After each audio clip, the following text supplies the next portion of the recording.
இந்த பணிவும் அடக்கமும் தான் ஒரு மனிதனுக்கு வாய்க்க வேண்டிய உன்னதமான பண்பு நலன்கள். நான் அடிக்கடி சொல்லுவேன், கவிக்கோ அப்துல் ரஹ்மானுடைய ஒரு கவிதையை, உன்னுடைய தலையை புகழால் அலங்கரி, மகுடங்களால் அலங்கரிக்காது. காரணம், மகுடங்கள் தலைமாறக்கூடும். மகுடங்கள் தலைமாறக்கூடும். நேற்று முதல்வராக இருந்த எடப்பாடி இன்றைக்கு எங்கே நிற்கிறார்? நேற்று எதிர்க்கட்சி தலைவராக வீதி வீதியாக வலம் வந்த ஸ்டாலின் இன்றைக்கு முதலமைச்சர் நாற்காலியில் போய் அமர்ந்திருக்கிறார். மகுடங்கள் தலைமாறும்.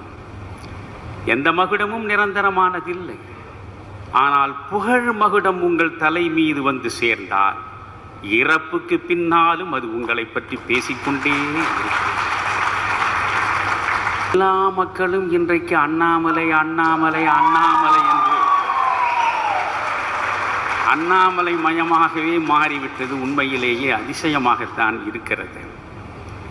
நல்ல மாற்றங்கள் நிகழ வேண்டுமென்றால் இது போன்ற அதிர்வலைகள் எல்லா இடங்களிலும் உருவாக வேண்டும்.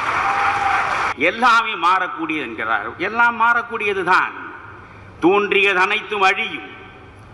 ஆனால் உண்மை நேற்று ஒன்றாகவும் இன்று ஒன்றாகவும் நாளை ஒன்றாகவும் நிறம் மாறக்கூடியதில்லை. உண்மை என்றும் ஒன்றாக இருக்கும். அந்த உண்மைதான் கடவுள் என்கிற பொழுது கடவுள் எப்பொழுதும் நிலையானவன் தான். அதைத்தான் நீங்கள் ஸ்ருதியிலே நாம் பார்க்கிறோம். இந்த ஸ்ருதி எப்படி எழுதப்பட்டதா? இல்லை.